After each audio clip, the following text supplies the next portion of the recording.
The whole Liam Kumar Day effect, not really happened. Nigel couldn't make it. Yeah. I've Mendon already said he could make it. Don't think this whole Phil Predator guy always manages to do well way out, but he is a shocking personality.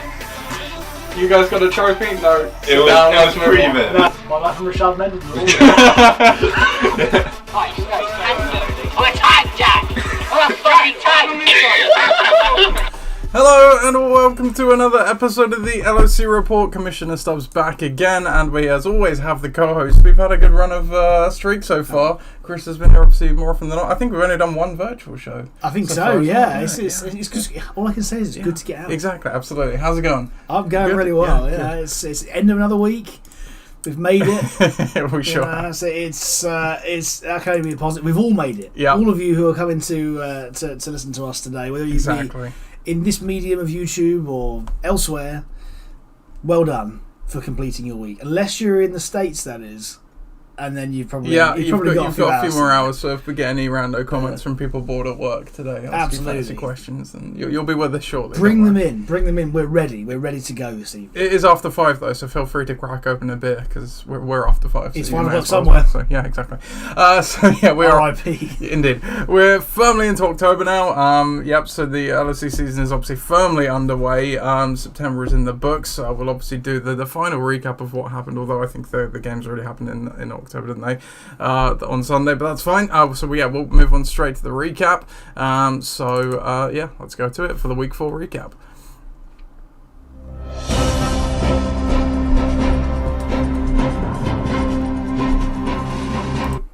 Okay, so we'll start off with the marquee matchup like we normally do. So last week's marquee matchup, just before we actually touch on that, so it was the second straight divisional week. So obviously the first 2 games of the season we went out of the division, and then the next 2 we went in. So it's always going to be interesting kind of what comes with that, and we'll see. Absolutely. Obviously in the milestone standings and stats how the divisions are looking. But yeah, second divisional week. Outside of that, fairly run-of-the-mill NFL week, I'd say. It wasn't particularly high-scoring, but it wasn't a bad week. Again, there wasn't really any serious injuries or anything of that nature, which obviously we always like to see, so that was good. So our marquee matchup of the week was the Winchester Bowl, featuring Tom's Tyrants and You Are Gold. Entering this one, Tom's Tyrants were 1-2, meanwhile the King himself 3-0, You Are Gold, and the King lives. He is definitely not dead, that's for sure. No. Not this week anyway. Winning 91-75 over Tom's Tyrants, and we're getting this one out nice and early this week. Because I did, we both picked Tom, but I locked Tom, praying for the demise of the King, and clearly I have now been hung at the gallows, and Halloween's approaching, and it is a strange thing, it really is. Yeah. This 4-0 lead where everybody seems to be wilting, it doesn't seem to be letting up. No, and there's going to be some nice stats when we get to the standings and stats bit. Here we go. I'm just getting some nice math anyway, but we'll get to that later. You see, 4-0, You Are Gold. Tom's Tyrants drops 2 in a row, falls to 1-3. Interesting notes on this game. So yeah, we need a league investigation into You Are Gold for match fixing. I think is the first point of order. And 2 of the committee are on the podcast. So that's great. We can sort that out in a bit. Joking aside, Purdy was a good stream. Okay, I know Justin Fields did do better, but Purdy was still a nice stream. Yeah. If you're going to make a bold call to go away from your highly drafted quarterback who's obviously got really good potential, you've got to get it right, and he didn't get it wrong, so it's a fair play on that one. And AJ Brown obviously had a blow up day. He had a bit of a slow start as well, but overall it was we joke about he's not scored terribly. The team's been okay. It's just he has been blessed. He has been very, very blessed who he's been playing, and I think in this game, quarterback is as you say, the big position, because for all the good that Ollie has done. Stream Purdy obviously has Fields on the bench. Tom just can't get out of the Joe Burrow funk. He's not showing the same prowess, shall we say, as last year. Even in a team that scored a lot of touchdowns on the day as well. A lot of his skill position. You look there, Allen. Drake London was there with the touchdown. Cook was there with the touchdown. First touchdown of the season, I think. So even the defense was the defense going as well. So when you see that, you tend to think that's going to transfer over to having a good week. But unfortunately, when your quarterback only scores 4, that does nuke you a little bit, and yeah, unfortunately, he just. I get why you play him, because the upside is so great when he's on, but this season just seems to be that season where that calf is done. I think after week 3, where week 3 was the week he was better, right? But he didn't do especially well. I think because what he's been saying now is, week 2 was his good week, and then I think after that week 3 where he did badly again, that was the point for me at the moment. He's a bench until proven otherwise type of player. He is holding Tom's team back because Tom's team is definitely not a world beater, but it's not a bad team. Yeah. But you can't be playing basically without a quarterback each week, which effectively throughout the 4 weeks has been the case with Joe. Tom needs to give you a quarterback. You hit the nail on the head until he's proved that he's finally over this calf thing. Because allegedly, I think he said he re-injured it in week 2 or week 3 or something like that, and he's obviously come out and said he's felt better after last week's game, but I don't think it matters, because feeling better is great until it's healthy, until he's proven that he's back. I just don't think he needs another option at quarterback. There are a few out there, but Tom just needs to pull the trigger on that and hope he comes back and as you say, be the Joe Burrow that we're all used to. Because like you said, but beyond that, it was a solid week. But it's not a great team full of depth. Tom's team, like he squeezed every drop of the orange for the starting lineup this week, like you say. Yes, they all score touchdowns, but you take the touchdowns are fluky in our game. We know they're what pays the bills and gets you wins, but they are still a fluky stat. Yardage, usage, catches, attempts. That's the money maker. That's the silly thing. And you strip off the touchdowns, and what do you have? Oh, it's not good. And that's the best of the starting lineup. So, with the bye weeks coming, especially unless Tom addresses quarterback and gets that right, this could be a ghost ship team quite quickly. Unfortunately for Tom, he is getting cut back. We must remember that Cup is coming back, and we'll talk about that in the preview probably. But until then, not looking great. History of this matchup all time. That's the later pod. Tom's Tyrants where's Tom's Tyrants on here? They are now 6-6 all time against UR Gold, so UR Gold levels the series. On to the next game then. So the next game we had was the battle for the supremacy in the Portsmouth division in Ben Assistis versus the Dream Team. Both these teams entered at 2-1, and Ben Assistis takes it, and they do now lead up the Portsmouth division 99-85. They're 3-1, dropping the Dream Team to 2-2. We both picked Ben Assistis in this one, so we got this one right. Yes. Getting over the slow start with the marquee matchup. And I mean, what can you say about Ben Assistis? Carrying 2 players, Diva Samu, who's clearly quite injured in the decoy, and Javonte obviously got injured during the game. Doesn't matter, still go for basically 100 points. Just solid, really. Just chugging along nicely. And say we said at the beginning of the season that this is the kind of stat line you want to see from Lamar week in, week out, and I think that his usage was very different on Sunday. Say that those couple of Russian TDs, so going back to what he does best. But you have to put a question mark over some of these guys going forward. Obviously, BJ's been brilliant, and that was that all those points were without touchdowns. But Puka Nakua, obviously, with Cup coming back, you have to think to yourself, well, that production cannot continue. But at the same time, as long as it is, and as long as he's healthy, and as long as he's looking phenomenal, then you're in there. And especially with those other players, so you've got Samuel and Mixon and Javonte's out, but so they guys that can do something. And he hasn't got. It's not as his bench is bereft of talent either, but it's. There's some options there. Yeah, it's not great either though. I think you hit on a talking point that I wrote down here though. It's like, well, it's a solid team. There are some cracks starting to appear that you touched on. Devo's injured, Javonte's injured. I think he's back practicing today, but could still miss a week. He's not been especially great so far. No. Joe Mixon's obviously being held back by the Joe Burrow's issues, like you say, Puka. All the fantasy draftniks are like, oh yeah, Puka's definitely going to be absolutely fine with Cooper. Don't forget about it. He's going to be a wide receiver too with the Cooper back. We need to see it. Let's not get carried away here. We absolutely need to see it, because yes, this team has supported 2, even 3 receivers before. We still need to see it. He's been historically good to start with, but as you said, it's a question mark. The Falcons, Bijan started quite well, but where they've been being blown out basically the last few games, obviously that's really affected his usage, understandably. And like you said, there are some options on the bench, but nothing you would want coming in over what's in there at the moment, as certainly not as a permanent option. So it's definitely some cracks starting to appear there. On Viv's side, we did kind of talk about it. It is the kind of team that you feel like it's a team that needs Herbert and Hill to have a smash week, and then, typically you'd hope for a few of the other guys to kind of go off and carry the team to the victory, which hasn't really been the case so far with some of these guys. No, there's lots of fits and starts kind of play, especially at receiver there. You see that Lamb, Davis and Judy, I think of all three of those guys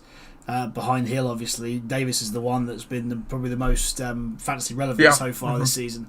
You don't really know what that Dallas offense is going to do week in, week out because their defense is so dominant, and Denver's a mess. Let's be frank, Denver's a mess. Plus the Jags haven't been quite as free flowing on offense as we've seen in especially last year. So Etienne does get stunted slightly, and that's again through a slightly different way of doing things there. They've got proper receivers now; they don't have to rely on him quite so much. So going forward, dead right. And I think that Herbert is absolutely a phenomenal player, but without Hill's input and a massive input from him, double-digit figures input, then I think that he can't hold up that receiving core. Yeah, absolutely. Bare necessities are now 12-9 all-time against the Dream Team with that win as well. We'll go on to the next game, which is the other Portsmouth Division game. We'll probably not spend too much time on this one. Grey Scott against Ixan. Both these teams were 1-2 entering this one. Ixan was carrying a 2-game losing streak, and they extend that to 3 as they lose at 69-60. And Great Scott moving to 2-0. Looking down, we both picked Great Scott, by the way. So again, we're 2-1 in the pick 'em. Nailed it. The biggest note I've got here is Ben's streak of 80-point or more games in a 80-point weeks streak. Game weeks is ended since the end of the 2021 season, obviously with the 60-point week here, but kind of understandable because obviously there was a few things really that conspired. We knew Ben's team was obviously still pretty banged up entering into this one. Eckler obviously still injured. Watson and Jones fresh off of injury. He decided to play Jones, which I feel like was probably not the best of ideas, certainly not with hindsight. Evans obviously got injured during the game as well. So you put all those things together, it's kind of understandable. He's done fairly well to get this far in the season and actually post good scores with all these injuries. So especially with on a week where Mahomes obviously had a subpar day as well. And that's the difference here is that Mahomes has been ridden within an inch of his life by this team over the last couple of seasons. Is he the Kansas City Chiefs? Yes, indeed. Indeed. So the most interesting thing about this game, really, and I don't mean to put it down, was probably the kicker off between the two teams, of which Ben did win that. So it's just a shame that he's got the moral victory. Absolutely. It stunk all round. Nothing really more to say about that. No, Matson can probably still through. Perhaps he looked a better day with obviously Akers getting some work as well. Maybe that has lit the fire under him that he needs. So we'll see. And then for Jeff, it's still just not clicking at the moment, is it? No. I think it's quite clear. HN and Mostert could potentially be a headache now more than a gift. Especially if he's not going to play them both. I think you have to at this point. I think there's no real upside to playing anybody else. You may as well play them both and just ride it out and see what happens. And if they both combine like they have done here, that HN has done most of the work, but they've combined for 26.5. Well, brilliant. If someone said to me tomorrow you're going to score 30.5 per player, that's absolutely fantastic. You would take it. So I don't think there's anyone who's on that team really that I would care about dropping in to try that. To try that approach out. To me, Gibbs and Sanders are a bit meh anyway. So you may as well try and just go for broke every week. And it doesn't pay off, but when it does pay off, you're going to be scoring the hundreds. Yeah, definitely. And Chase and Lawrence as well, like you kind of touched on that, they're kind of holding back the team a bit. Obviously Chase is obvious with Burrow struggling, and then as you said about ETN with the Jags, Lawrence obviously isn't quite good at going together as well, and obviously St. Brown's now kind of been a bit banged up, and that's not helping things either. So we'll see where they go, but it's not looking great at the moment, particularly, is it? So and that was obviously the first time those two have played each other, so Jeff takes the first game in the series of those two. Next game then we head to the Portsmouth Division, where we had a battle of the zeros with the defeated bucking the trend at 0-3 and undefeated Bedetnes at 4-0. Both of those statements stay the same because Bedetnes took this one 118 to 71. We both picked Bedetnes, and Chris You are locked up, Benene, so you get the lock. We'll start off on Mike's side, though. I like the revenge gameplay of Ezekiel. To be fair to him, the game kind of got out of the way, and the narrative could never take hold of. Unfortunately not. No, and I have to say, Mike's been let down a little bit this season by the fact that the Miami Dolphins have realised they've got a really good run game, and they just don't have to pass as much anymore. And just a lot of guys that are sort of a bit on the periphery. Godwin's obviously gone for 114 yards. So that's excellent. We like to see that. And Devonta Smith's gone for 78. So reasonable yardage total as well, but it's touchdowns again that are letting him down.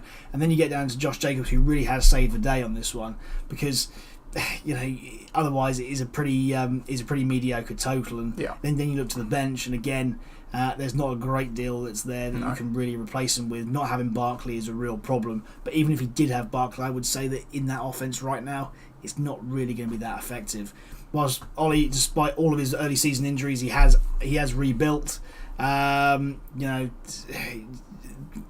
Again, we saw it last week that if you told me that Swift, Ford, and Kyron Williams would be even Nico Collins, I think. I'd say that's where I'm coming to. Okay. If those three guys were a running back room to be frightened of, but Nico Collins absolutely is legit. And that partnership with CJ Stroud that he seems to have picked up is brilliant. We saw the flashes of it last year, but without a quarterback, he just couldn't see it. Now he's coming to the fore, and the Texans look really, really sharp. Watch for that going forward, because he is the standout. And I don't care about Puka Nacua. I know he comes out cough the cuff. Nico Collins and the Houston Texans offense is surprising everybody. Yeah, no, I mean, like you say, I mean, they had Davis Mills last year, and obviously so glimmers of things like that, but they were still a really bad team and lost really badly. They've improved a bit on the team. Obviously, they got CJ Stroud, and there was Will Anderson on the defense as well, I think, wasn't it? But beyond that, there's not a great deal that's changed with that roster. They've been banged up to high heaven on the O-line, and yet look at how they're playing. Okay, again, new head coach D'Amico Ryans. He seems to get Bobby Slowick out of the Niners offensive system as well. But it is night and day, isn't it? And like you say, Ollie's team, 1 of 5 opening day drafted starters still on the playing and on the team. Devontae Adams, because obviously all the injuries he suffered. And then going back to Mike's team, I think there are some glimmers of improvement. Like we know well of Mike's struggles so far, but like you say, Jacobs looks like he's finally turned up. I mentioned last week about the holdout. That's probably helped his slow start to a degree. Barkley obviously coming back as well, that'll be quite big from him. Godwin obviously did a little better with Evans getting injured with the hamstring, so maybe that opens the door there as well. And then he got nothing from the special teams in this one as well. I know Ollie didn't either, but that obviously just makes the overall day look worse as well. The only thing I would say on Ollie's team as well is like say, he's done well where you're building, but understandably behind it, it's paper thin on the bench. Bye weeks are going to be a tough struggle for him, but we'll see how he goes. Adams and Williams both carrying injuries of some description, possibly not enough to keep them out of the game. Adams is a bit dicey at the moment. Just because they've only had one practice day so far yesterday. Definitely one to look out for Ollie. In terms of the history of this game, it's now 3-4 in favour of bucking the trend still. The next game we have then was Gridiron Gang versus Jamal Fixit, or whatever they were called last week. Hey Doug, I think. Founder Bowl, D&D Bowl. We both picked Gridiron Gang, and we absolutely smashed it, because my team got the high score on the week, 148 points to Ross's 99. That moves me up to 3-1 on a 3-game win streak, and drops Ross to 0-4, so he's still one of the remaining 0-4 teams. Kaboom is the first thing I've written down here. Scarily, this game could have been even better if I played as Pacheco and kept the Seahawks defense, but hey, I would still take the 148, no problem. Highest score of the season so far. Go on. Absolutely, and it's the highest score by far this season because of 3 key contributors. Yes. It started well on Thursday night, about 32 points, and got better with the 41 from McCaffrey, and Josh Allen's going nearly 50. So it's that's exciting. Beyond that, there were some skill positions, but I'm not going to completely gloss over that. No. You see Tutu Atwell, I'm not a massissive fan of him. They seem to like him for some reason, but anyway, he sucks. So Jalen Waddle will have better weeks when Miami aren't just running all the time. Tangdell couldn't quite capitalise on the week previously. No, yeah. But as you say, you have guys there. Pacheco's on the bench. Murray Cooper didn't have Deshaun as well, which obviously is what dropped him onto the bench for, I think it was Tangdell. But there's very little you can really pick over a nearly 150 point week. But yeah, 3 key contributors, and when you have double quarterback scores for two players, you're doing well. I think Ross's team actually did quite well. Absolutely. I said to get to 100 points, we've beaten a lot of teams this week. Again, Andrews and Diggs chalking up half of that total. Is kind of what we were alluding to, over the last few weeks, is that this team does have a sting to it. Yeah. Those tight ends, as funny as they are playing together, on their day, can be really effective. Yep. And you combine that with a quarterback. Prescott's not sexy, but he will score you 15 to 20 points every week. So, Ross is going to be in the hunt here. Yes, his kicker's not going to score 18 points a week. We know that Diggs isn't going for 30, Andrews isn't going for 20 every week, but Kittle and Kelsey and T. Higgins didn't really do anything. So if you increase those numbers, I think that this team could probably score 80 to 90 points a week quite happily and stay in the hunt. It's been pretty stable so far, the scoring. I don't think they've had an absolute joke of a week so far, Ross.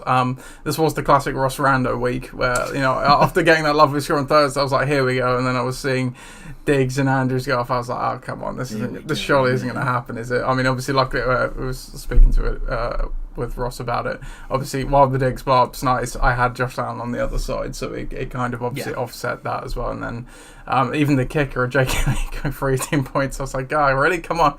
But no, like you say, there's definitely good things to see there. And he was unfortunate. I think he would have beaten, we'll see in the breakdown, but in a second, 6 of the teams in the league this week. So just unfortunately, obviously came up against me. The history of this matchup now is it is 7-7 all time, so I love in the series with that win. Yep. And then we go on to the last game of the week, which was Patterson against Forge Fires. Absolute nail biter in the Southampton division. Both obviously, again, this was a battle of the zeros. Entering the game, you defeated Chris and Pat, undefeated, and you've both got some ones in respective columns now, because you take this one 110.44 to 109.42, staving off the Monday night comeback by Pat. Obviously Pat drops his first game of the season. Your long overdue win has finally arrived. Oh, finally. And we both I picked you for this one, but you picked Pat, so I'm going to keep picking the opposition against me. I don't care. I'm quite happy to take that.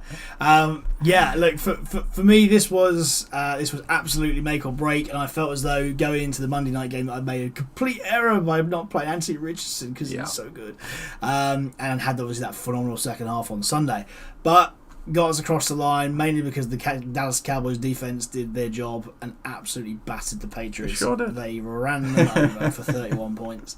But Brandon Ayuk did his job. Dobbs was there for 9.5, which was a bit of a flyer, but it worked. Derrick Henry, doing it all. Running for touchdowns, throwing touchdowns, doing his thing. Solid from Ridley, reasonably solid from Lockett. See, Cousins decided to have his worst week of the season just at the wrong time. This was always classic Kirk Cousins. The year when I was a couple of years ago when I was doing the streaming quarterbacks, and Cousins made a few appearances for me. It's almost like in the logical matchups he absolutely blows, and in the games where it's like tough or it's competitive, like that's when he's amazing. Turns it on somehow. I don't quite understand that. No. But yes, another 20 points to the minus 20 points to the coach score. For Pat, I think he'll feel a little bit hard done by here. Christian Olave's let him down. That 0.4 has really, really hurt him. You wouldn't necessarily expect to see that with a fully fit Derek Carr, but was he fully fit though? That's the question. Absolutely, that is that, and he obviously wasn't on the day. No. But good scores all around, and Pat's team is excellent. It is top to point. I mean, you look at the bench points there. Could have had a few options. The other team would have given the win, but I don't think there's any you'd point to in the starting lineup and say that was the wrong decision. I don't think so. Yeah, that's right. I think the only thing you could probably think of is that New Orleans weren't going to throw maybe as much, and it's just a difficult sort of. He did double up on the side. Yeah, he obviously did thrust Kamara back into the lineup first game back, which I get because Jamal Williams was obviously injured as well. He was the only running back there, but it's obviously like you said they just weren't particularly good on the day, and he had a couple of Saints, and that's kind of what dropped him. But you can't point to anything too specific. We always have close games between Pat and I. think over the years, I'm really intrigued to see the amount of 1 point or less than 1 point games between the two of us. It's crazy. But yeah, finally got there. Don't matter how you win, as long as you do. Exactly. Yeah, Pat is watching as well, and Pat says, "I blame Mac Jones." Same, Pat. Same. I blame him too. That definitely works in everyone's favour, but apart from yours. Yeah, indeed. It's fine. I don't care. The only other, you basically covered all my talking points there. But I'm going to key on the Richardson one. He is presumably your week in, week out starter. He is now. Yeah, I think outside of maybe horrendous matchups, absolutely. There's no way you can get away from that, dude. He's been good. The history of this matchup all time then, Forge Flies, you are now 3-7 all time against Pastan. Like you say, they are typically your bogey team, so so in terms of the pick'em, so let's just go through here. So we obviously whiffed on the Tom's Tyrants game, but then I think we got everything else right except you obviously picked Pat and out. So I went 5-1 on the week. You went 4-2. That puts me at 16-8 on the season. You're at 14-10. Lock-wise, 2-2 on the season for me, 2-1 for you. And all-time, I'm 18-55 in the picks. You're 66-41. I'm 12-11 locks, and you're 10-5 in the locks. So there you go. Looking at the around the league stuff then, which the week 4 recap stuff, just the fun little tidbits that the website chucks out. Really insightful one here. But as I start the game with start the season off with a 4-game win streak. Thank you, NFL.com. Jamal will fix it. Was projected. That's it. I don't understand this one because at no point was Ross's team projected to win. So I don't know why this one isn't here. So I'm going to skip over that one. You are Golds now started. Yeah, again, really insightful 4-game win streak. Thank you. Jamal will fix it. Has now beaten their weekly score prediction in each matchup this season. Again, that's leaving credence to what you said that they've been solid. Great Scott won this week without starting a top 30 running back. It helps when your opponent scores 60 points, obviously. Pakistan continues to defy the pundits, has beaten their projected score 3 weeks in a row. Pat's team is good, not a surprise. Again, first round draft choices only averaged 10.65 points this week. Second round has put up 13, and the third round has scored 14.3. I guess there was at least one quarterback in the third round. There was a few, so I guess that kind of makes sense. I was quite surprised the first round was so low though, considering Christian McCaffrey obviously put up like 40 on his own. So I was like, what? And then the last one, teams have won 52.2% of the time when they throw no interceptions in a week. That's the stat for you. So just don't pick quarterbacks that throw. So I should pick Mike White. Absolutely. He's not going to play. Just do that. Just make him run around a lot. We'll go on to the league news now.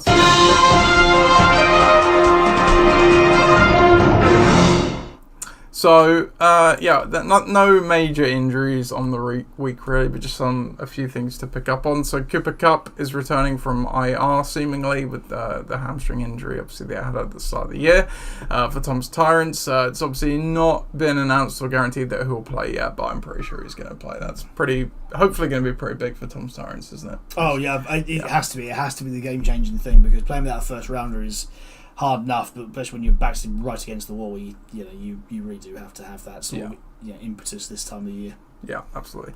Javonte Williams, he obviously went down with what was reported on Sunday as a hip injury. I think they've officially listed it as a quadriceps injury. It wasn't entirely clear, and still isn't entirely clear how long he'll miss. He, as I say, I think he did come back to a limited practice yesterday. He's not been especially good for bare necessity so far, so we'll see what happens with that one. Mike Evans as well, he suffered a hamstring in the game on Sunday. Obviously, Ben's beleaguered injury team. Indeed. Suffers another injury. I think at the Bucks they're on bye this week, aren't they? I think. Are they one of the teams on bye? I don't know. We'll find out. Who knows? He's not playing even if they're not on bye with a hamstring injury, but it's reportedly going to be minor. Karen Williams as well, he suffered a hip injury, again, he's limited and sounds like he's on track to play. Devontae Adams suffered a shoulder injury. He did return to the game, but apparently still quite sore. Like I said, didn't play yesterday. I'll definitely be hoping he suits up because he cannot afford to lose anyone else, even for a week. We didn't cover it on Ross's game as well, but he lost T. Higgins during the game with a ribs injury as well. It sounds like he's going to miss at least a week. And lastly, Jameson Williams, he returns from suspension, bizarrely getting his suspension reduced out of absolutely nowhere, which is nice for my team. So indeed. I get Jameson It'd be amazing. It'd be really good to see how he is. Yeah, because, he obviously coming back last year in his rookie year from the ACL injury he suffered in college. Didn't his first touch go for like a 40-yard touchdown or something, and then he had another big play, and then he got injured? That was it. That was so it. It was a flash, big flash, but a flash nevertheless. Yeah. So and changed the offense there. Yeah, for sure. And Amon Ra, I've seen already, isn't practicing today. He's not practiced at all this week. They say he's going to be evaluated on Saturday to see if he can play, but it's very, very rare that players play when they don't even log in limited on Friday. So Dan Campbell's obviously said that they're going to ease Jameson Williams in, but if Amon Ra's not there, does that maybe change the plan a little bit? We'll see. So transaction wise, so there are a few interesting ones to pick out on the waiver this week. So Ixan added Jaleel McLaughlin for Joshua Kelly for $7. Obviously, with Javonte going down and potentially missing a week, he obviously scored some nice points against the Bears on Sunday as well. Any takeaways of this one? I think Jaleel McLaughlin looked really good when he came on at the weekend. It's a no-brainer for Ben if he's 1 week plug and play for $7. Why would you not? Joshua Kelly's not doing anything. Yeah, you may as well give it a go. And if he doesn't play, he hasn't spent a great deal. So no worries. Yep, Javonte's not looked as particularly special, understandably, when you come back from the basically completely brand new knee they put into his leg. Yeah. So he might be back next year, but we do typically see players like that. It does take him a year to actually get back to full health. I added Michael Wilson for Roschon Johnson and $11. Now, I didn't bet on McLaughlin, so I don't have the breakdown of who else bid on him and for what there, but I do for Michael Wilson. It was quite interesting because practically half the league was in on him last week. Yeah. So let me just bring up the waiver report on my phone and I'll give you the lowdown on what happened there. So here we go, Michael Wilson. So yeah, I won the bidding with $11. Go away, NFL Plus. Pat put 10 on, so I absolutely nailed the bid to in terms of bidding the exact amount I needed to. Although I would have had the tiebreak. No, Pat would have had the tiebreaker because he lost. So. You bid 8, Chris. Great Scott and Ixan both bid 6, and Bedette has bid 3. So yeah, quite the fierce battle for him, but I'm the winner. What do you make of this, Chris? He's been a very solid receiver. Under the radar this year. I think because Arizona have been so much better than anyone thought they would be, and their quarterback play has been really steady. Yeah. That he does merit some value. There's not really anybody else that's flashing in that offense right now. And somebody's got to step up, so it seems to me as though it could be him, and he's been in double digits for a sneaky amount of the season. Yeah, he's not necessarily been flush with targets. I think he did a lot of his damage against Dallas was on 2 catches, but like you said, the yardage total was pretty solid last week. Yeah, obviously he had his blow-up game. Like you say, Josh Stubbs has played far, far better than anyone thought he would have done, and that Cardinals team has been much more competitive than anyone thought they would have been. At some point, they may get Kyler Murray back as well, and maybe in a not clown car show with Cliff Kingsbury, maybe Kyler Murray can actually perform a bit better. So, like you say, very speculative. He was a 3rd-round rookie, I think. I think he fell in the draft due to injury as well, so that there's definitely some talent there. So yeah, like you said, we'll see what happens with him. Then the last, 2 more. You Are Gold. They added C.J. Stroud for Brock Purdy, $20. It's a lot. $20 he dropped on C.J. Stroud. Well, yeah, I mean, C.J. Stroud's been good. Don't get me wrong. $20. $20 is a lot, and say, bearing in mind that I don't think anybody else was in for a quarterback this week either.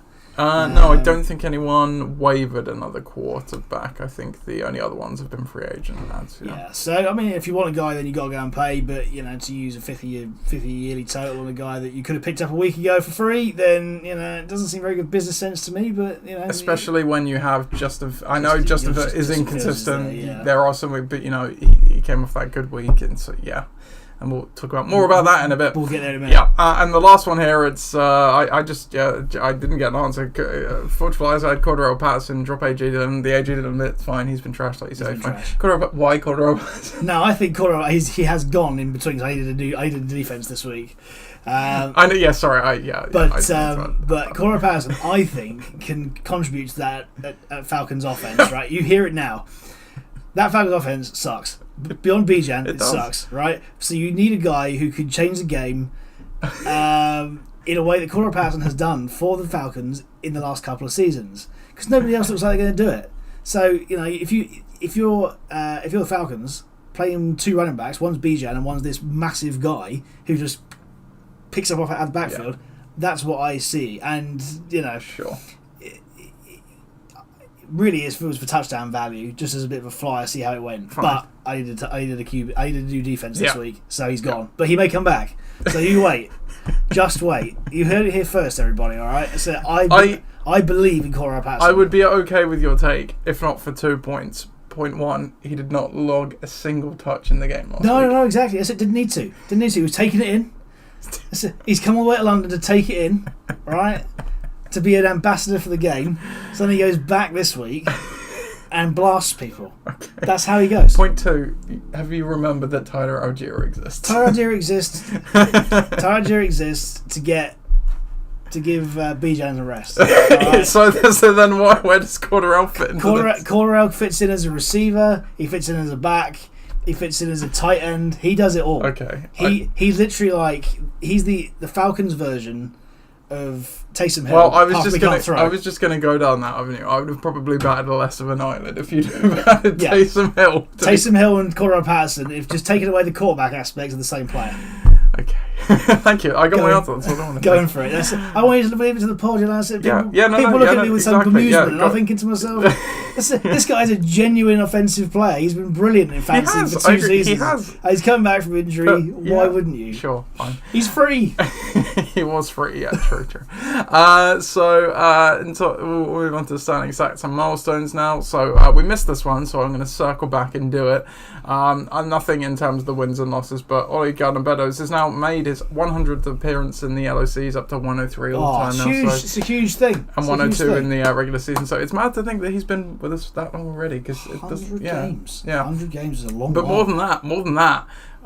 Last season, obviously the founding teams had their 200th career appearances, but they've now all had their 200th regular season appearances. So all the founding teams that didn't retire and come back have now made 200 regular season appearances as well. So it's been a long 200 games, let me tell you. It has, it has. It's been a long 200 games. And for some of us, some of us are lucky to go above 200. I mean, just saying. There's a few, 6 or 7 above it. So someone's 8 above it. Actually, Ollie Badette's 8 above it. But and you're 8 above it as well. Yeah. Congratulations. Yeah. Because of the playoff games. Yeah. And I think, to be fair, all of the coaches that are still in it have had a modicum of success in finding teams in the playoffs. So. All you can say is that you just got to keep trying, and then you get there. Yeah. Just like Cam Akers in week 1, 20 rush attempts, 28 rushing yards. You'll get there if you just keep on plugging away. 11 years later, 12 years later, wherever. I think we did have. Maybe it wasn't in the recent week. No, I think there was an overtake of the order of the wins as well, but nothing else this week. It's actually longer than that. It's 14 years now, isn't it? This is season 15. Oh my word! Yeah. Season 15. As I said at the draft, the founding teams of a certain age have been in the league over half their lives now. So there you go. Now that is what you should. If you want longevity in a fantasy league, this is the way you come. We've been doing this podcast 10 years as well now. Yeah, literally. Yeah, I think it's more than that. I think it was 2011, 2012, maybe we started doing it, something like, I don't know, a long time. We do it because we love it, alright? But people may not listen, but Pat's listening. I can still stay there.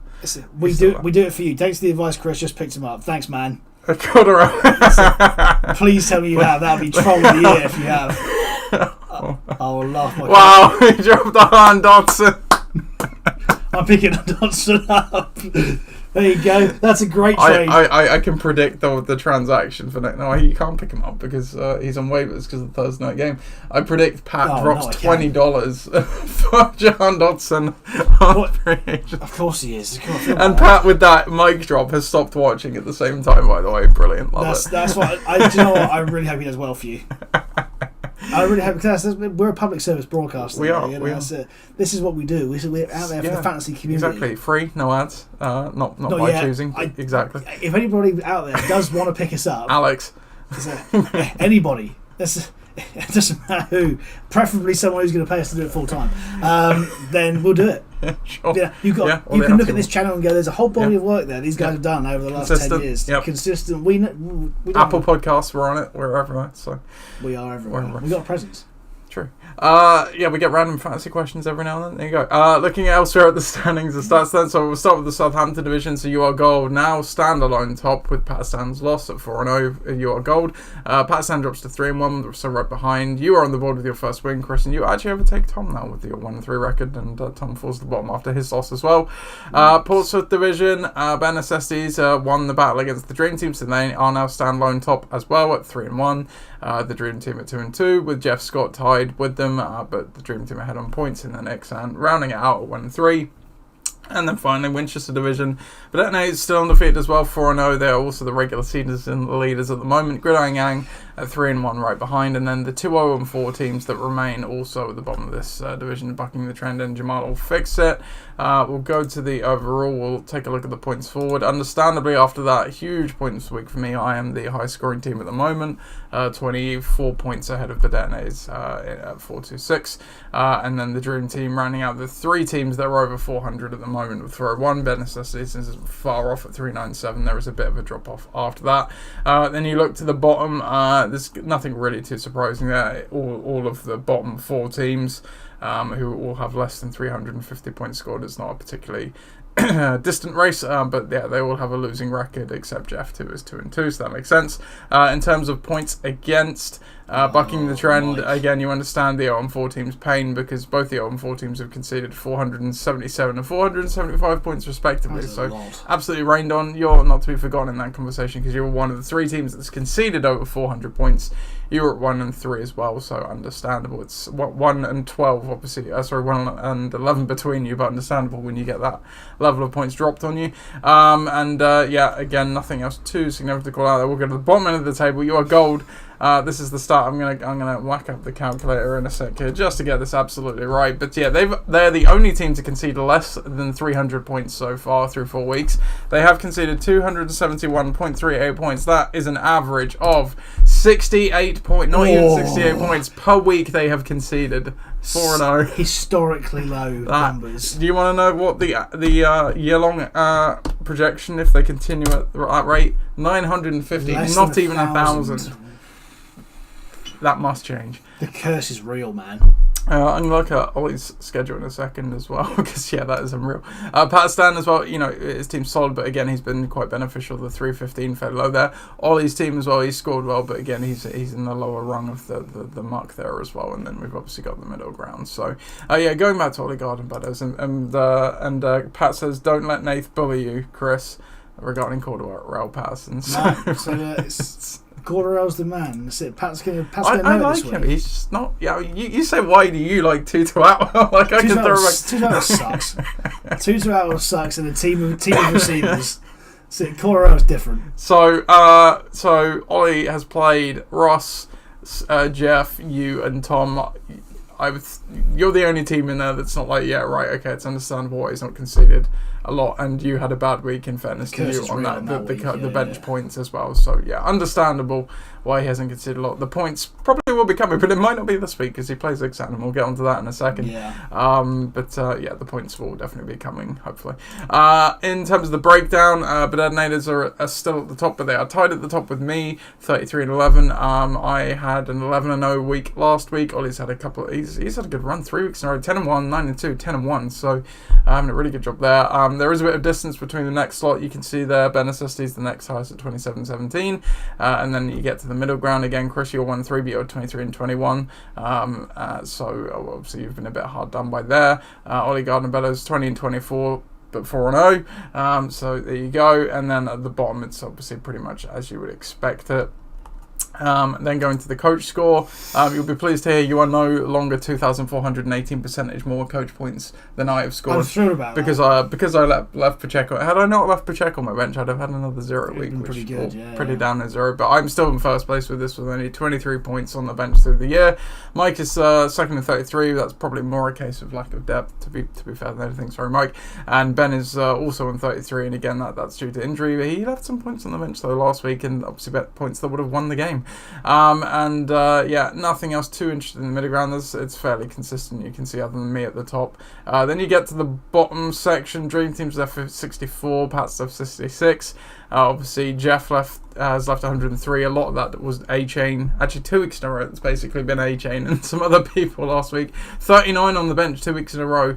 At least he won last week. And then, Chris, you are solidly averaging, should we see how much? You are solidly averaging nearly 30 points on your bench a week. Absolutely, which is always a quarterback, by the way, may I add.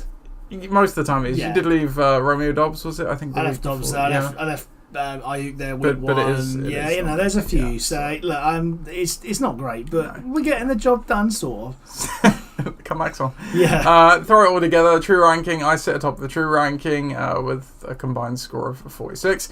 Benetes is at 40. Ben Necessity's 36. So obviously 2 division leaders. That makes sense. Your goal is 34, which is probably slightly generous. Obviously the records helping their point total here. The points forward isn't awful, as we said, though, nor is their breakdown, and the coach score is fairly good as well. So credit is where credit is due. Beyond that, Pat's down at 3-1. They're obviously more of the middle variety, and I don't think there's anything else too surprising there. So that is it for the bumper standing stats and milestone section. Trade block, JSN and Tito Atwell are on the trade block for Gridiron Gang. Nobody else has let me know if they want to put anyone on the trade block. So yeah, let me know if you want to talk trade about those guys. The power rankings have landed. I wrote them again last week and hopefully did a better job than I did the week previous.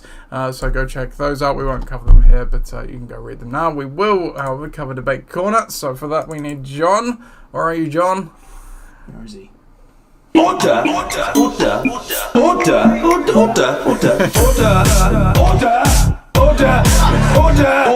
Thank you, John. Yeah, he is out because Rishi Sunak just finished buying his house on the HS2 line. Yes. The day before announcing it was cancelled. Absolutely. So that's what we do. And his house is now going to a Tory MP for a fraction of the price. Absolutely. It's nice for that MP. It's what it is. It's all that land. All that wastage. Yeah. When we drove, it was interesting. When we drove back from the Wembley game last week, we went a slightly different way because of some traffic and stuff. It took us a bit around the back roads and stuff, and we went past where the HS2 bit was, and it was literally just these isolated, you know how a bridge has the supports? That's all it was. It was just blocks of the supports, and we were bear in mind we were within the M25 at this point. Yeah, and you're how is it not? Why is it not built? What? It's what's going on? And it's not really going well, is it? Things are culminating in this country. You wait 12 months time. You wait. So yeah, there'll be. I hope so. There'll be a change that's required in this country. Yeah. Did you see as well? Sorry, I mean this is proper debate on it. We've done this for the last few weeks, but it's fine. I think it was Cruella Braverman. She said that MP for this parish, by the way. Oh, don't oh dear, forget about it. Oh dear, we don't subscribe to that in this podcast. We don't subscribe to that. She said that Labour is to blame for the current problems. I think it was a specific problem. It might have been general problems. But I'm hang on a minute. Well, who's been in power for 13 years? Unfortunately, that was once a credible argument 10 years ago. Now, less so. But anyway, she could get booted out. I'm not being funny. She could get absolutely trashed at the next election. But hopefully, we digress because we'll come to that. We'll have a whole special. Yeah, we'll do an alternative election special. Yeah, why not? Yeah, why not? We'll be there. No, but the debate corner question for this week. I mean, we've spoken a bit about Coach Gardner-Meadow so far, and today's debate corner is dedicated entirely to him, because famously 4-0. Low points against, team's okay. Fair play to him. But the debate corner question is, what will your Gold's regular season position and record be come the end of the regular season? I mean, this level of scoring against is completely unsustainable. There is no way that coming against the better teams, and he will.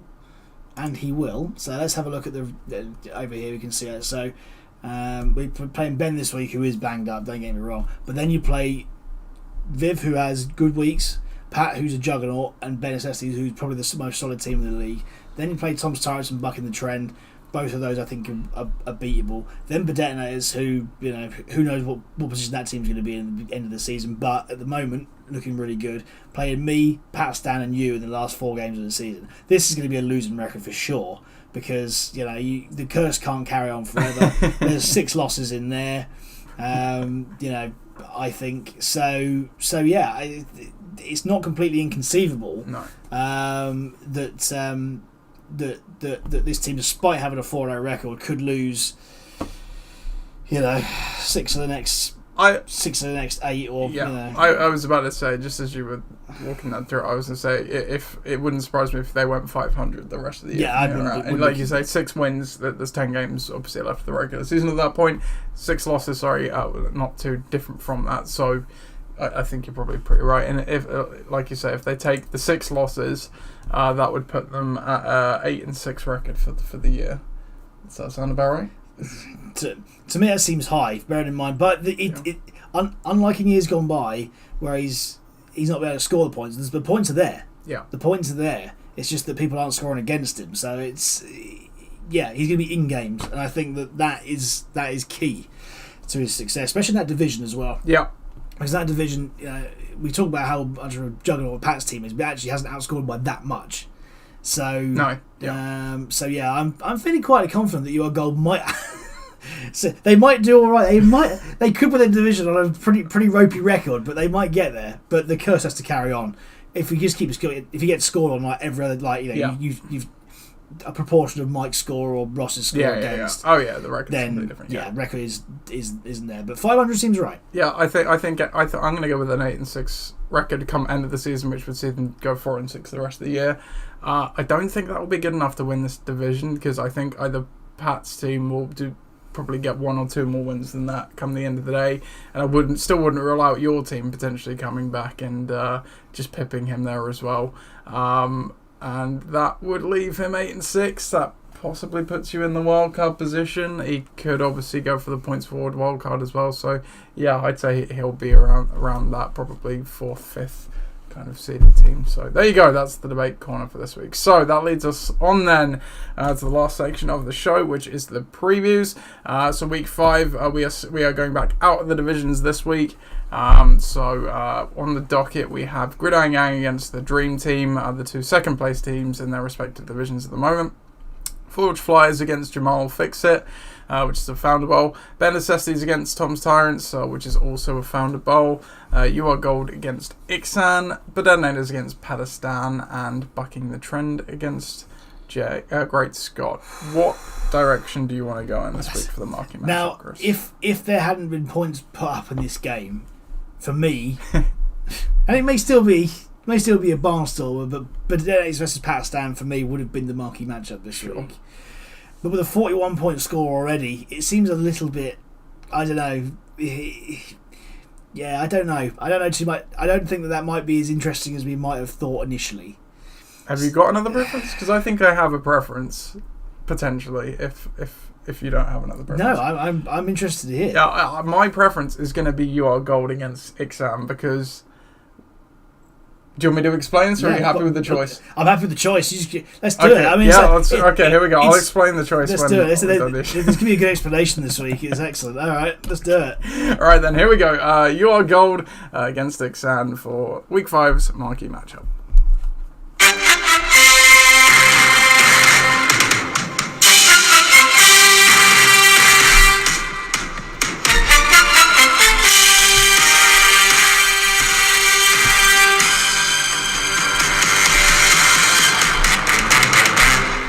Your Gold take on Ixan in this week's marquee matchup for Week 5. Southampton leading Your Gold at 4-0, taking on the 1-3 Ixan team who are on a 3-game losing streak. The projections do have that currently going in Ixan's favour though, so Ixan to cut the streak and give Your Gold their first loss of the season according to NFL.com. Looking down the lineups for Ixan's team, Christian Watson comes into the lineup, as does Jaleel McLaughlin, for Mike Evans, who's on to a bye, and I think either Christian Kirk or Colin Sutton go to the bench as well.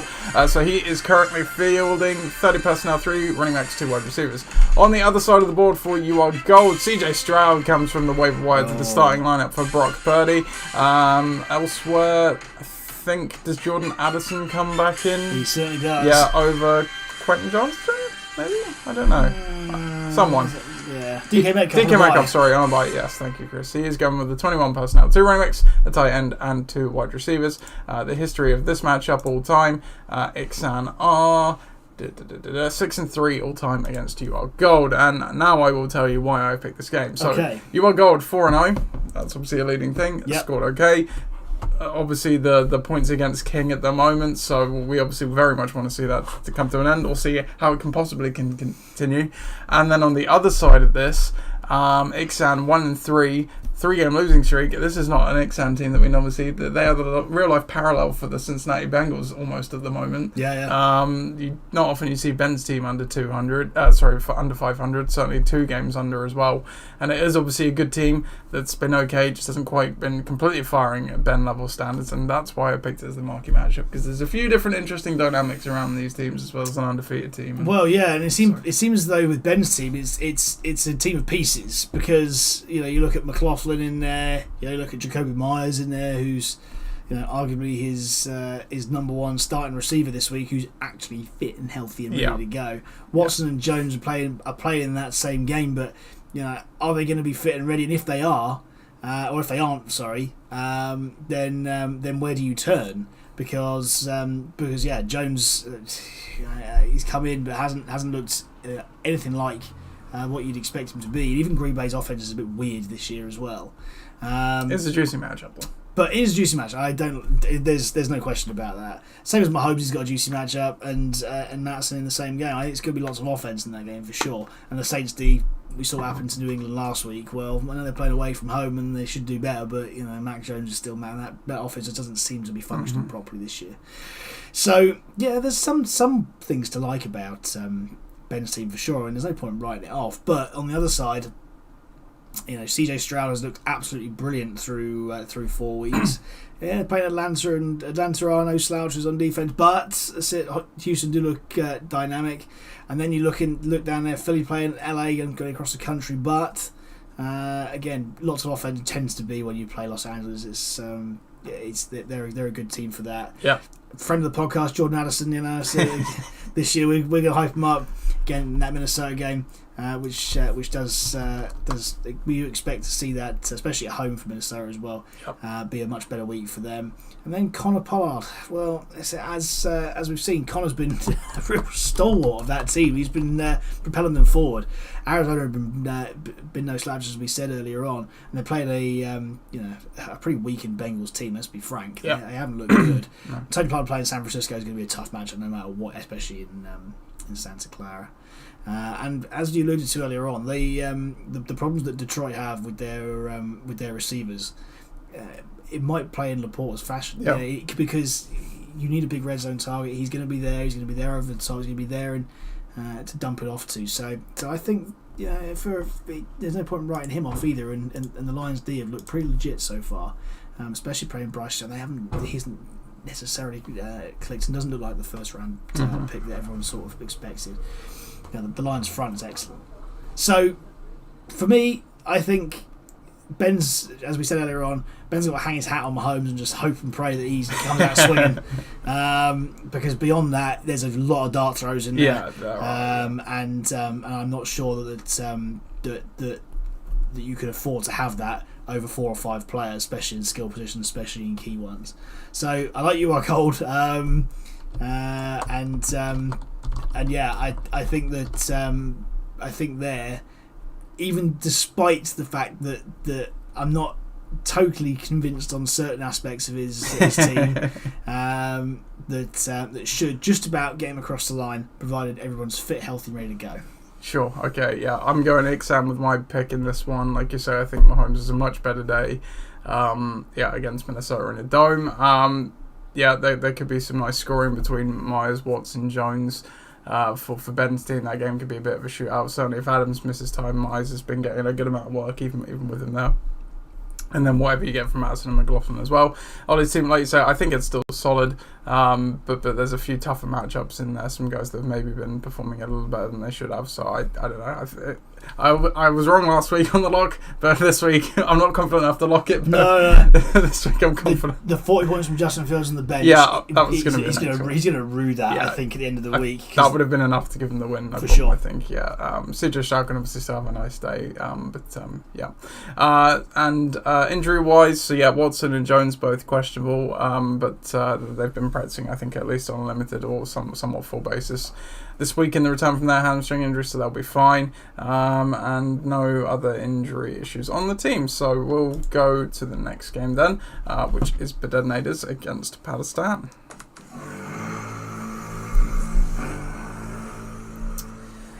Bedetonators take on Pakistan. Bedetonators still 4-0. Meanwhile, Pakistan fresh off their first loss of the season, keeping them from 4-0 at 3-1 as well.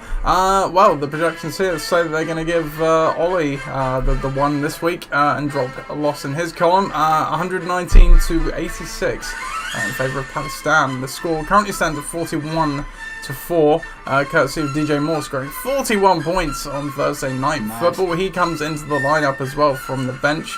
As does a Flowers, I think, dropping Ken Walker to the bench and Zach Moss as well. So Pat is going with the 10 personnel, spreading it wide this week. Spread offense, 1 running back, 4 wide receivers. On the other side of the board for the Detonators, I think the only change here is Nick Westbrook-Akine for Jerome Ford, who has gone on to bye.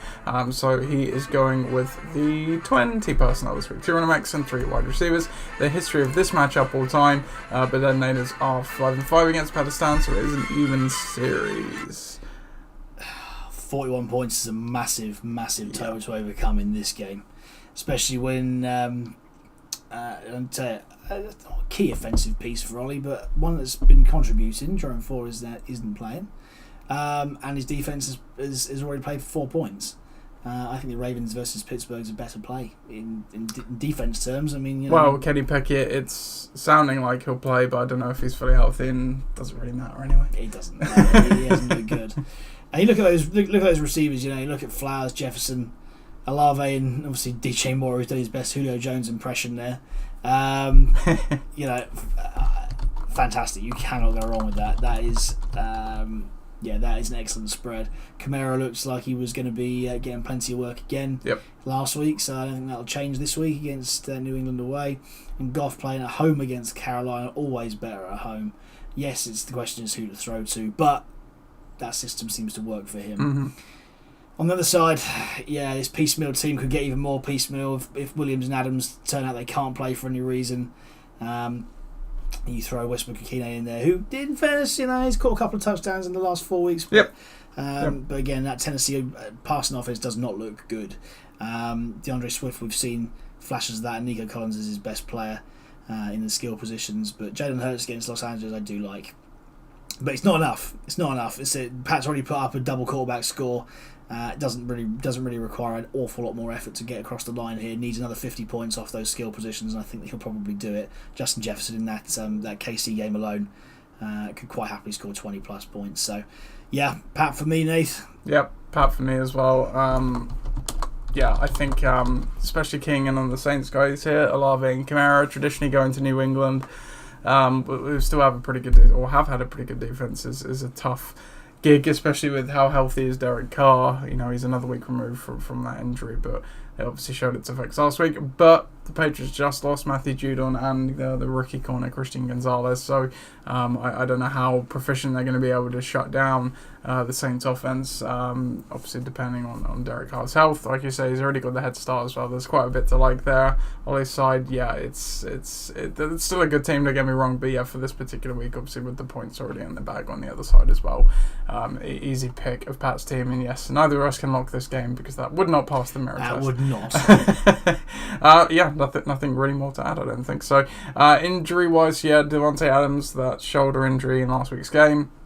I think it is more of a pain tolerance thing, but he is still quite sore by the sounds of it, so didn't practice yesterday. Obviously has the 1 day of extra rest, which does help, but definitely want to keep an eye on. Kyron Williams, I think he will be okay. The hip injury wasn't too severe.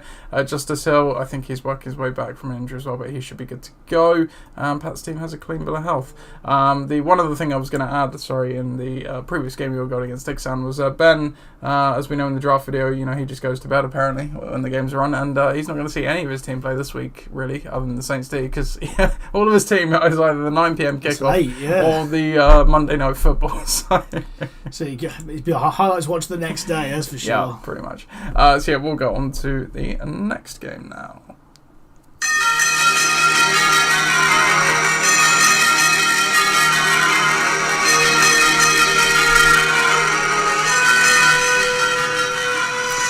Bucking the Trend take on Great Scott. Bucking the Trend still searching for their first win of the season at home for me, while Great Scott pick up a win last week, bring them back to 2-2, looking to keep up in that Portsmouth division. Projections say Bucking the Trend get their first win this week, 86.15 to 85.79. Close then. Close. Looking down the lineups, DeAndre Hopkins and Saquon Barkley come back into the lineup for Bucking the Trend, dropping Chris Godwin and Ezekiel Elliott to the bench. So he's going with 20 personnel, 2 running backs and 3 wide receivers. For Great Scott, he has not made any changes, I don't believe, at the moment. So he's going with the 30 personnel, 3 running backs, 2 wide receivers. And obviously no history in this one, first time playing each other. Interesting note, Jeff did pick up Matt Stafford earlier, so we could potentially see a quarterback change at some point. I think this is the week to make that happen. I think Lawrence going away to Buffalo is in London, obviously. Yeah. Is probably going to be good environment for him, but against a bad defense, obviously for quarterbacks, and he's not been in the greatest form recently. Whilst I do think that that Philly LA game has a bit of a shootout written on it, so that seems to me as though it's the right thing to do. Look, Jeff's team's really up and down. I mean, on paper, Chase versus Arizona should be all right. Mostert against the Giants should be all right. Sanders and against Detroit could be a bit scrappy. I don't really like Gibbs there, to be quite honest. But yeah, Jets versus Denver, not terrible, but again, they're going to see a lot of defense on the field. I think he's the only person in fantasy world that isn't starting HN over anybody. So that needs to be made to happen pretty quickly for me. Yeah. You can't have him on the bench forever. For Mike, it's the strongest team he could put out. I think, again, some pretty soft matchups. Tua against the Giants, provided they don't run all over them, has good points written all over it. Same with Pittman against Tennessee. They're going to be in the game, especially at home, all the time, with Anthony Richardson back and firing, obviously. Smith in that shootout game we talked about. And then Josh Jacobs, Barkley and Hopkins. Well, say Jacobs has been a bit up and down there, but again, it's prime time. They've realised that they need to use him as their key offensive weapon, especially if Adams is out. And then you've got Barkley and Hopkins, and well, if Barkley's in, he's going to get a hell of a lot of touches, you'd have thought, because he is the focal point of that offense. They don't look like they can function without him. And Hopkins, number one for the Titans. I know that he doesn't look good. He's gonna basically one game that's going to come good and say that the Colts D is doable for the Tennessee this week. I think that they might be able to get a bit more joy. So yeah. The thing with Mike's team as well is that they might score well, but they get scored on. And I don't think that Jeff is going to score on them this week, unless Mostert and Achane go absolutely huge against the Giants. So I think that Mike will probably win this game. And the scoring against him will come down. And I say that now, and they'll go for 150. But, yep, yeah. it is right. That's what it is. You pick Mike's team. I lock it up back in the trend here. The 0-14, I'm locking them up to get their first win. Mike's team hasn't been that bad. It's not necessarily been great, but it's definitely not been as bad as the record indicates. Like you said, the points against. I think for Jeff's team, we've seen a bit of a sputtering. Obviously, it was a low-scoring win last week. I see more of the same this week. Lawrence could struggle against Buffalo for sure. Obviously, if he brings Stafford in, that changes the picture slightly. But I think beyond that, Chase, until the Bengals show that they can do it consistently. I'm not going to believe any one of their players is going to score well. St. Brown might not even play. He might be limited if he does. Yeah, like you say, Mostert could do well, but Achan could do well as well. We don't know. Sanders hasn't been great. He's playing that tough Detroit D, and he's banged up as well. And Gibbs, like you say, could get a bit more work if St. Brown sits, so there's the counteraction of that. But then he's not really got another solid bench option to go to other than Achan, obviously, potentially, which could be nice. But it's more about Mike's team this week, because Tua's been a bit quiet the last couple of weeks, but I think, you know, he could have a blow-up game against the Giants at home here. Pittman's playing Tennessee's pass defense, which has been trash. Yep. DeAndre Hopkins hasn't been great so far either, but he's also playing the Colts, who are trash, pass defense-wise anyway. Like you said it with the Eagles game, Smith could do well. Jacobs, we just saw Dave Montgomery absolutely roll through that Green Bay defense on Thursday Night Football last week. So Jacobs playing Green Bay seems like a good match for me. Certainly if Jimmy G is back, that helps too. And then Barkley, I don't know how healthy he's going to be. He's probably the least actually favourite of Mike's starters for me. He presumably will be back. He doesn't necessarily have a great option, but Josh Reynolds could be good, certainly if St. Brown sits as well. So I think, yeah, Mike's team for me in this one too. Injury-wise, so Saquon Barkley is coming back from that ankle injury. He has practicing this week, so it is looking like he'll return, but again, wanted to just double check. Josh Reynolds, he is questionable, but I think he should be fine as well. St. Brown, yeah, he suffered an abdominal injury last week's game, hasn't practiced at all, so he's looking very iffy at the moment. I would say probably won't play, but definitely check it. Miles Sanders dealing with that groin injury, probably will play, but not 100%. Zay Jones could return from the injury that's been keeping him out this week, and Khalil Herbert obviously suffered that ankle injury last night, so that's what that one's about. So that's that game. We'll go on to the next one now then.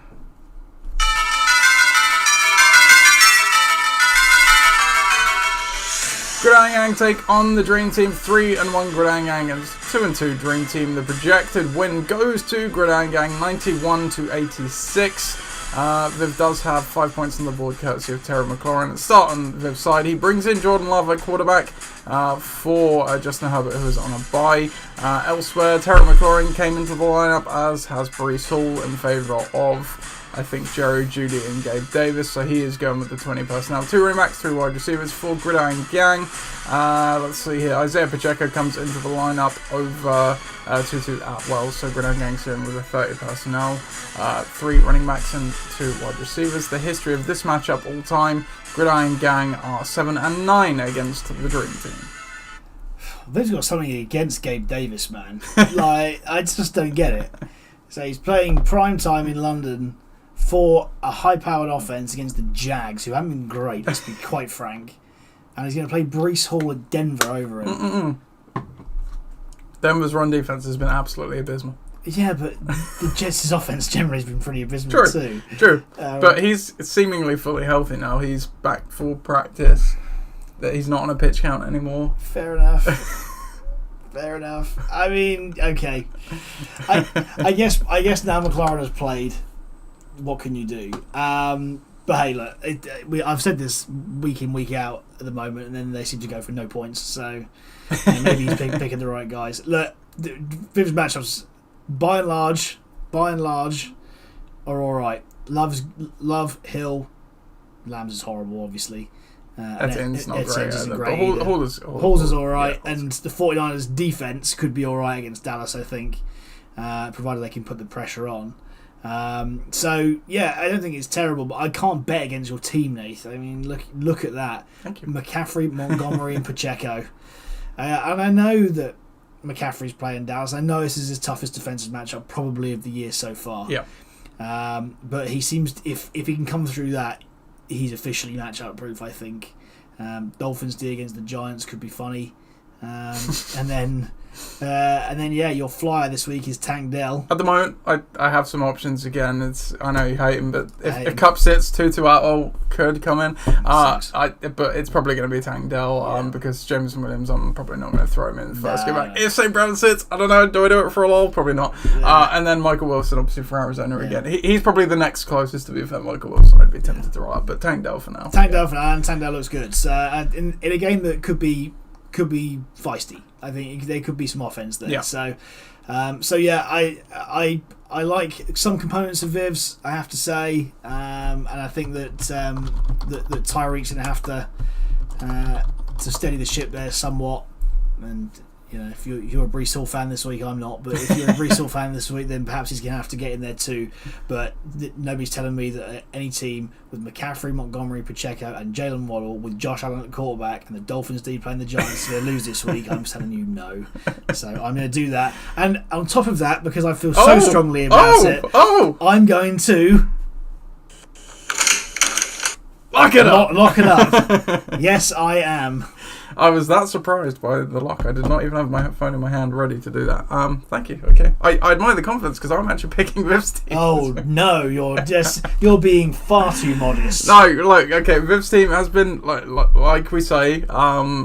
Herbert and Hill needs to do the boom result, and then he needs some other guys to step up. But this is kind of the weird week where I know McLaurin's only scored 5, but this could be the weird week that I could see that Breece Hall, I could see an eruption because the Denver D absolutely sucks against run. If it's the getting a little bit healthier, that could throw a spanner in the works. But an interesting tidbit.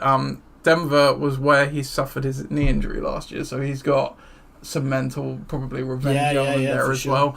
Tyreek Hill could blow up against the Giants. I've got Jalen Waddle, so there's a bit of a versus aspect there as well. And obviously Waddle's not been firing so far. I'm not too concerned, but Hill is obviously the better of the two, no doubt. ETN has been okay, not great. Obviously Achan did have a fairly successful game against Buffalo, but yeah, I don't know. There's some aspects that I like about this team, and then on my side, it was quite the boom week last week. Could there be a bit of a come down? Like you say, McCaffrey's got a tougher matchup. Monty's not going for 32 again, obviously. Pacheco, well, we both agree that he passes the eye test in this ways. He got a good amount of usage, surprisingly, against the Jets last week. I did not see that kind of game from him coming, but do they kind of return to the more usage that they have been doing of rotating that backfield a little bit, of which he'll be the lead dog, but it doesn't necessarily really always guarantee success. I've been seemingly allergic to defense points outside of week 1 with the Commanders against the Cardinals, so while the Dolphins should come off against the Giants, they really should. It wouldn't surprise me. At home, you would really hope. Barkley is back, potentially, though, which could make a difference, but we'll see. Then, Josh Allen is obviously solid against Jacksonville, but, London games sometimes can be a bit weird coming across the pond, so I don't know. Yeah, I think, if you were to put a gun to my head and, tell me to bet my house on who I would pick my team, but I can just see this being enough of some weirdness in this game to potentially give it to Viv, and that's why I'm going Viv here. Injury-wise, so I think both teams are actually fully healthy, which is not something we can typically say. Yep, no injury tags at all there, so both teams good to go in that regard. So we'll just go on to the penultimate game of the week in that case then.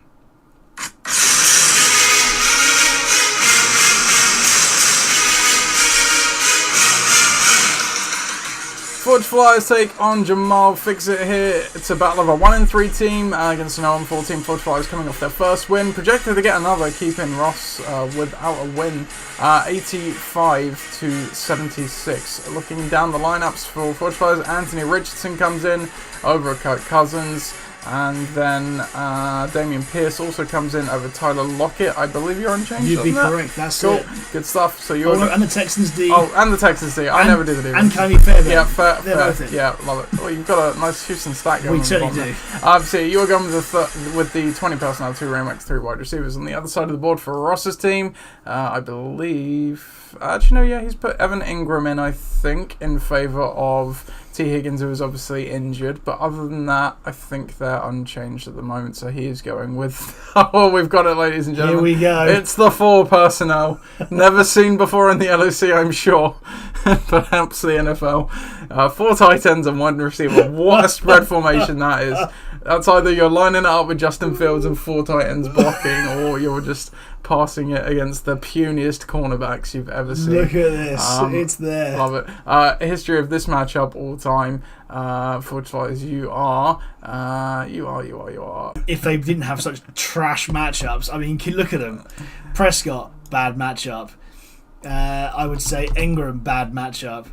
Mark Andrews, could be worse, could be better. They've got to throw somewhere. And then I think Kelsey's distracted, to be honest. He hasn't looked anything like he's just looking up. Might not be fully healthy either. No. But potentially distracted by other things. I think there's some extracurricular activities going on there. His podcast.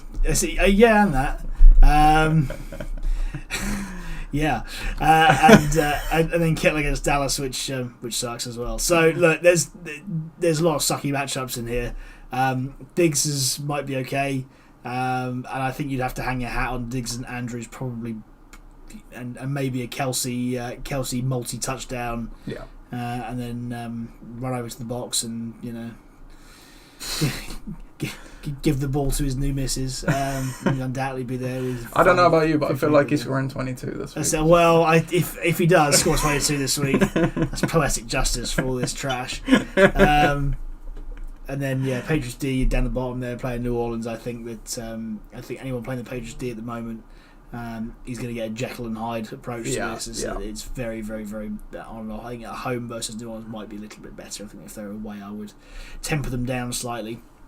As for me, now Anthony Richardson's back in playing Tennessee. Tennessee have looked absolutely. I'm a Tennessee fan. Tennessee look absolutely trash everywhere. So defensively, I mean, against the run's not too bad, but passing wise, trash. They can't stay on the field, trash. So there's going to be a lot of offense in that game. He's looked brilliant. I can't look past that. Calvin Ridley, second week in London. Let's hope it's the same as the first week. He's such a weird player. I had a really shocking stat that I didn't realise about Calvin Ridley. I'm on a fantasy podcast earlier. Since week 1, his targets in a game have been 2, 3, and 2. What? Bizarre. And this is because Trevor Lawrence is throwing easy to Christian Kirk and Ingram. Yeah.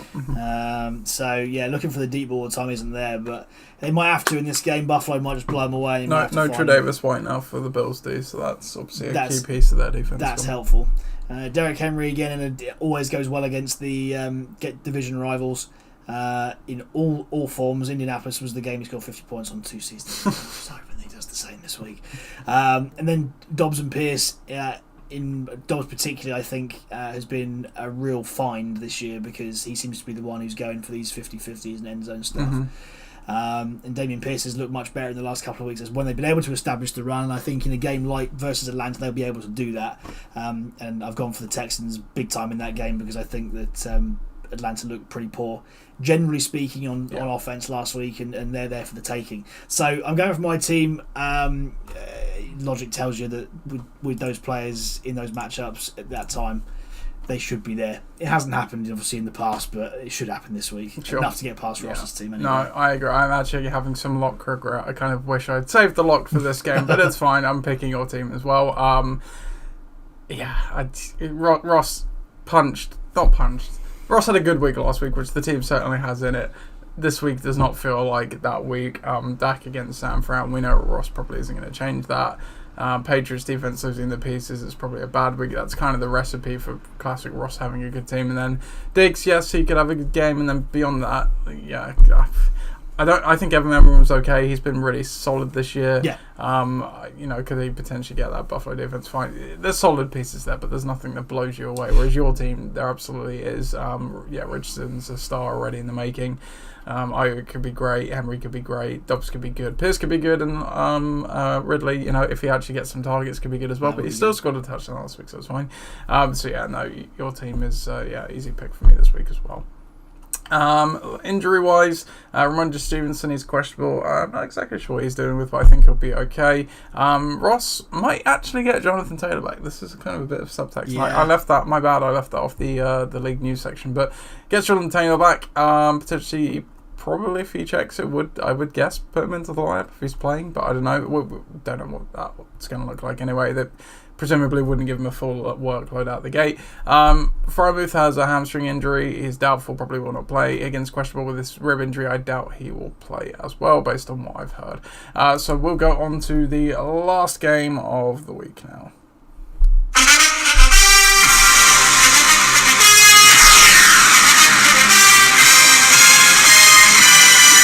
Then Necessities takes on Tom's Tyrants. It's the opposites here because we have 3-1 Ben Necessities against 1-3 Tom's Tyrants. Ben Necessities on a 3-game win streak. Meanwhile, Tom's Tyrants on a 2-game losing streak, and both are predicted to be extending.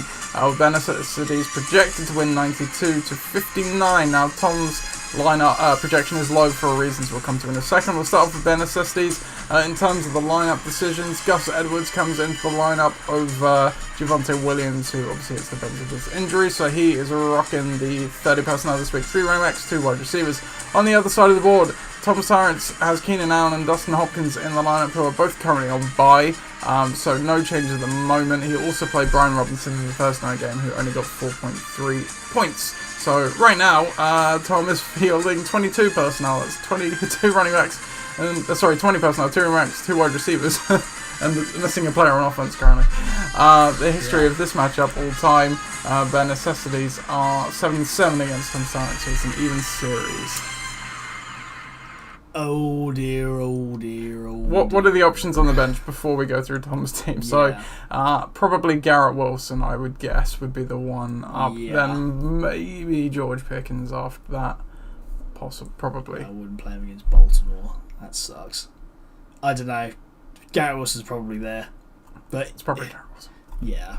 So Garrett Wilson comes in for Keenan Allen, who, let's be quite frank, has been keeping Tom's chances alive for most part of the season.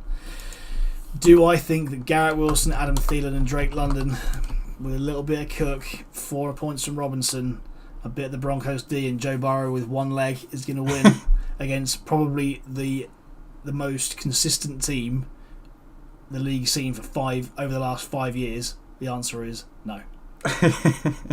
So for me, just a combination of Jackson's looked brilliant over the last couple of weeks, fantasy wise anyway. Yeah.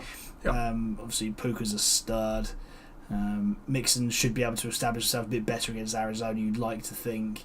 Gus Edwards is there for a 1-yard touchdown. Bijan again, a game which he can establish himself, and the Bills in London. Well, yeah, we've seen what has happened to the Jags this year, and they haven't looked great. So I do think there's some score opportunities there. For me, it's a no-brainer. Ben Necessity will win this game, even if Debo plays or not, and even if he's banged up or not, doesn't matter. Last week we saw what he could do without him, even carried him. Sorry, if he chooses not to play him, I think. Hawkinson could come in there in that crazy Marquise game. Brown, yeah, he's not too bad. Even Reed down there, Yep. Again, a pretty credible option at the moment, still getting plenty of targets. So, yeah, Ben Necessity is all the way for me. I think, I think Tom's on the rocks. Properly on the rocks. Yeah, no, you're not wrong there. I'm picking Ben Necessity as well. I think he has been very good so far. Like I said, there are some cracks appearing. Debo Samuel is very, very banged up at the moment. He could be out there just as kind of a decoy again. We'll see. Puka, it's obviously going to be the first game back with Cup. So actually, that's probably going to be Tom's. He'll probably just throw in Cooper Cup if he plays. Over Keenan Allen. So we don't know what Puka's going to look like. Mixon, you think they try to get him working against the Cardinals, but the Cardinals will probably know that as well. So unless Burrow can play the guitar, there's question marks there. Gus Edwards, they still rotate the running backs there. Justice Hill bizarrely does get goal-line carries as well, so who knows that. And Bijan, as long as the Falcons can actually stay in the game, they should he'll obviously be fine either way, but could be great. The Bills D against Jacksonville London. Dad gets to see them. I get to see Josh Allen as well. Didn't mention that on my preview. So it's a solid team. There are some questions there. Like you say, that the bench options aren't necessarily star. Tom's team, it's probably not going to matter. So if I think we could see a very, very changed Tom's team constantly. It wouldn't surprise me if he goes and grabs one of the free agent quarterbacks out there. Obviously, Cooper Kupp or Garrett Wilson could come in for Keenan Allen. He's already played. Brian Robinson's obviously not done great. Obviously, he's going to get a new kicker as well. I think it's going to be changed. I think you can probably do a bit better with those changes than it currently looks like at the moment. Certainly, if there aren't kind of some wholesale changes, or if he goes Garrett Wilson and stuff, it's looking quite dicey. But it's an easy pick of Ben Necessities for me as well, despite all of that. Debo is questionable. I think it's a couple of injuries he's dealing with at the moment. The news isn't there, but questionable, but probably will suit up. Javonte Williams, obviously, with that quadriceps injury, very questionable at the moment, I would say as well. Elijah Mitchell, he wasn't practicing the last couple of days. That's just a constant injury, really, isn't it? Really, a walking injury, indeed.